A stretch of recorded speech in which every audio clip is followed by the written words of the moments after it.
C'est la journée internationale des langues maternelles. Thème 2016, éducation de qualité, langue d'enseignement et acquis de l'apprentissage. L'actualité oblige. Votre Dimanche Magazine est donc consacré à la promotion des langues maternelles en Côte d'Ivoire.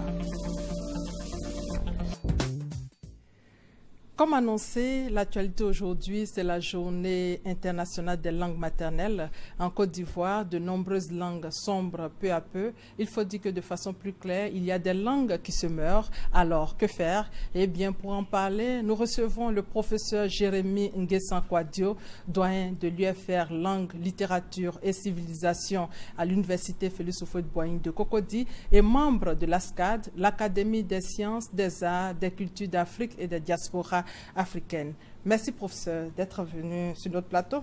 Merci. D'abord, pour commencer, vous êtes originaire de quelle région, professeur? Moi, je suis originaire de la région de Divo.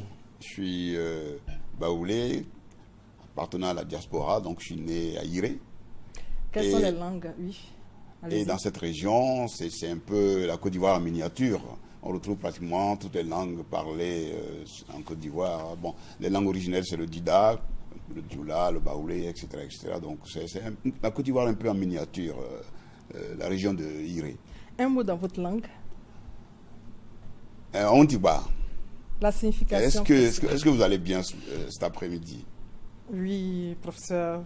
Existe-t-il une langue nationale en Côte d'Ivoire? En Côte d'Ivoire, il n'y a pas de langue nationale. Enfin, il n'y a pas une langue nationale, il y a plusieurs langues nationales. Et on appelle langue nationale en Côte d'Ivoire toutes les langues qui sont parlées sur le territoire de notre pays. Et puis on a une langue officielle qui est le français. Voilà. Qu'est-ce qu'une langue maternelle alors? Alors la langue maternelle, au départ, c'était la langue qui était parlée, apprise au contact de la mère.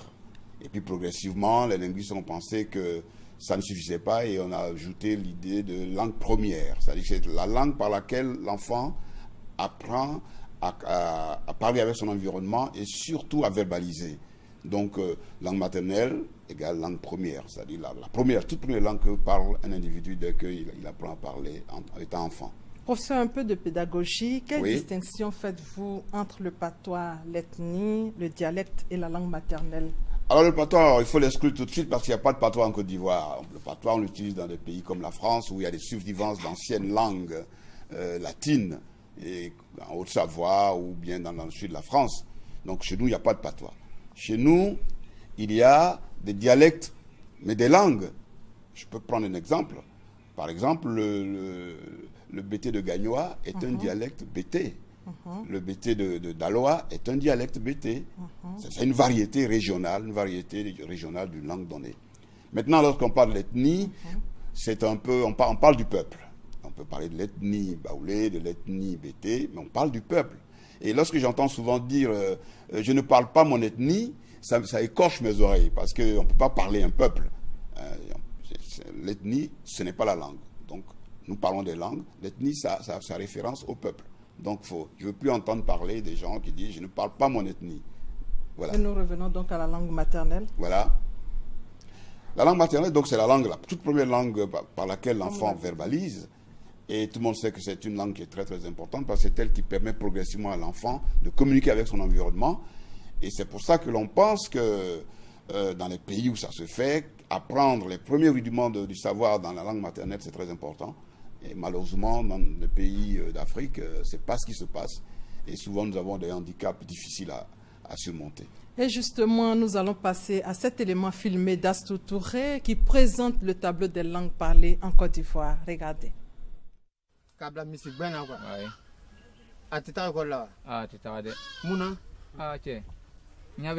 Parler sa langue maternelle n'est plus chose évidente de nos jours en Afrique, et moins encore en Côte d'Ivoire. Ici, le constat est le même, surtout dans les grandes villes. Parler ma langue maternelle, malheureusement pas.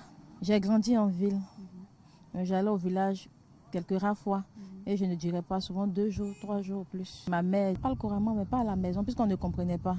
Le temps, un voyageur revient donc on perdait le fil.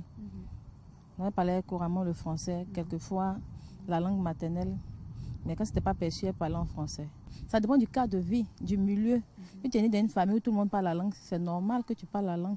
Si tu es né dans un lieu où tout le monde parle français, c'est le français du moment que tu pourras comprendre. J'ai envie de savoir parler ma langue maternelle, mais autour de moi, on parle ça rarement. Donc, ça fait que je néglige un peu. La prééminence de la langue française sur les autres langues locales et la multiplication des couples mixtes sont aussi des raisons avancées. C'est le mariage mixte qui a freiné mon expression en langue locale. Mais aussi, il y a aussi la modernisation. Moi, j'ai des camarades qui sont issus d'un mariage mixte, mais qui parlent soit de l'ethnie de la mère, soit de l'ethnie du père. Mais bon, ce n'est pas le cas pour moi et pour mes frères et sœurs, malheureusement. C'est un pays qui a été colonisé par les Français. Au début qu'ils sont venus, ils ont demandé aux habitants de ne plus parler leur langue maternelle, de parler que le français. Moi, je pense que c'est ça qui a fait que on néglige un peu la langue maternelle. Cependant, les études révèlent que la situation n'est pas catastrophique. 88,8% des conversations relevées sur les marchés se font dans des langues locales et 11% sont faits en français. L'introduction des langues maternelles dans le système éducatif, déjà à l'étude en Côte d'Ivoire, contribuera pour beaucoup à l'éclosion des langues traditionnelles. Car des expériences révèlent que les enfants apprennent plus vite dans leur langue maternelle qu'en français. Professeur, nous venons de le voir, la Côte d'Ivoire compte plus d'une soixantaine de langues nationales réparties en 4 grands groupes, les Krou, les Akans, les Mandés et les Voltaïques. Parmi ces langues, on a vu dans le reportage, il y a celles qui tendent à disparaître. Est-ce que vous pouvez nous citer quelques-unes? Oui, malheureusement, il y a beaucoup de langues qui sont menacées de disparition. On peut citer les Souma, qui était parlé à Sini Mafia, qui a pratiquement disparu. On peut parler de Léotilé, qui n'est plus parlé dans son site originel, qui est à Diaké. Elle est parlée à Vitré, mais ce n'est pas son site originel. Il y a aussi le Siti, dans le nord de la Côte d'Ivoire, et le Prépicia. Enfin, il y a une dizaine de langues comme ça qu'on a citées au début du siècle et qui ont pratiquement disparu aujourd'hui. Donc, et j'ajoute que toutes les langues de Côte d'Ivoire sont menacées. Qu'est-ce qui explique cela? Dans l'élément, on a donné une explication. D'abord, c'est la modernisation. D'abord, c'est les mariages mixtes. D'abord, c'est l'urbanisation accélérée des populations. Aujourd'hui, 45% des Ivoiriens vivent en ville. Et il y a la prééminence du français. Et la jeune dame m'a expliqué que les Français sont arrivés, ils ont imposé leur langue, ils ont interdit aux autres de parler de leur langue nationale. D'ailleurs, tout le monde sait ce que c'est que le symbole à l'école, ouais, qui interdisait pratiquement aux enfants de parler leur langue, parce que tout cela fait partie de l'arsenal colonial pour brimer l'Africain, et y compris le fait d'interdire de parler sa langue. Donc ça, c'est un handicap que nous traînons depuis longtemps et qui fait qu'effectivement ces langues sont menacées à terme. Que doit-on faire alors? Il faut faire ce qu'on fait. Dans les années 80-70, l'État a investi à l'Institut de linguistique appliquée pour les recherches de langues. L'État nous a donné une mission de faire des expériences d'apprentissage de ces langues dans les écoles. Nous l'avons fait. Et aujourd'hui, par exemple, le programme d'école intégrée utilise une dizaine de langues pour faire ces expérimentations et voir que, au niveau psychologique et au niveau psychopédagogique, il est prouvé qu'un enfant qui apprend d'abord dans sa langue maternelle avant de passer à la langue seconde qui est le français va plus vite que ceux qui affrontent la langue brutalement. Et en ce moment, il y a des choses qui se passent, des handicaps qui font que souvent, on a des échecs insurmontables. Professeur, si rien n'est fait, on parlera le chinois, l'arabe. Bref, quel intérêt y a-t-il donc à parler sa langue maternelle? Alors, madame, c'est ce type de question que d'autres peuples ne se posent pas. Je crois que cette question, il n'y a qu'en Afrique subsaharienne où on se la pose. Vous allez en Corée, vous allez en Chine, vous allez au Vietnam, personne ne se posera ce type de question. Pourquoi? Quel intérêt il y a à parler sa langue maternelle? C'est des langues que nous avons depuis des millénaires. Nous sommes venus avec. Et comme je disais tout à l'heure, si on les avait instrumentalisées, elles auraient pu nous permettre d'entrer dans le savoir beaucoup plus facilement. Et les expériences sont là. Et puis en plus, elles contiennent une part importante de notre culture. L'Ivoirien qui va être émergé, il va émerger comment? Avec quoi?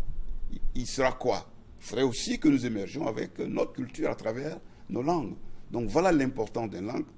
Et puis elles peuvent aussi contribuer au développement si elles sont utilisées à bon escient, comme à l'école, dans l'alphabétisation. Elles peuvent jouer un rôle aussi dans la Côte d'Ivoire moderne.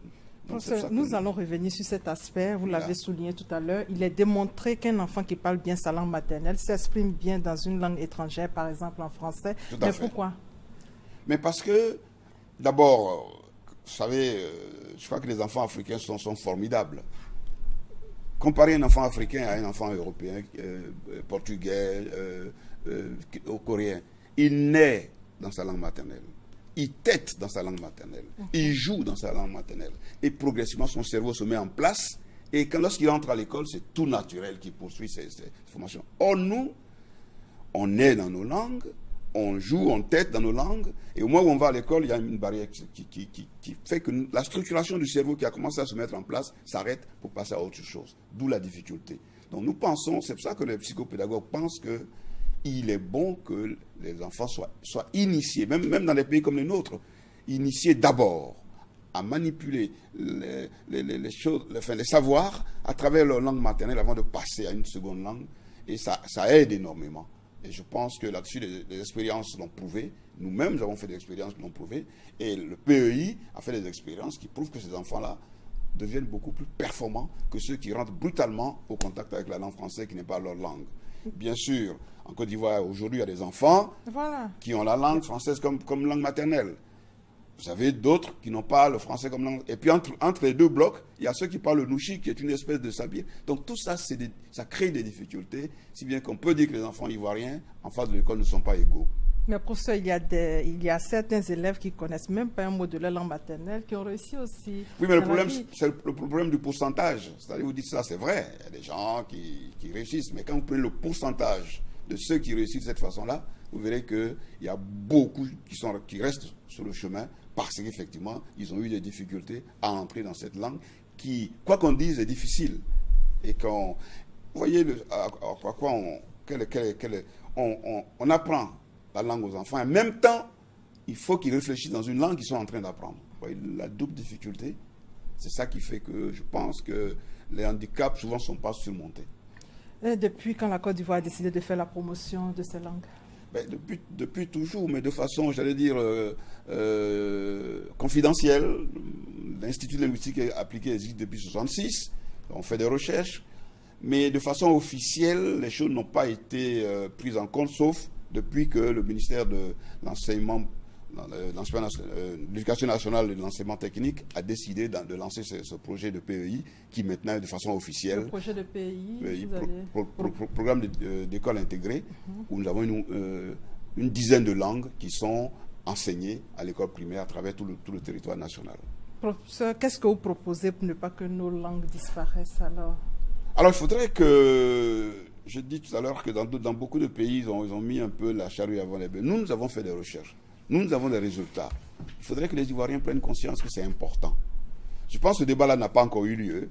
Les Ivoiriens n'ont pas pris conscience que nous pouvons être modernes, parler l'anglais, parler chinois, parler coréen, parler japonais, mais parler BT aussi, parler djoula, ça ne dénote pas.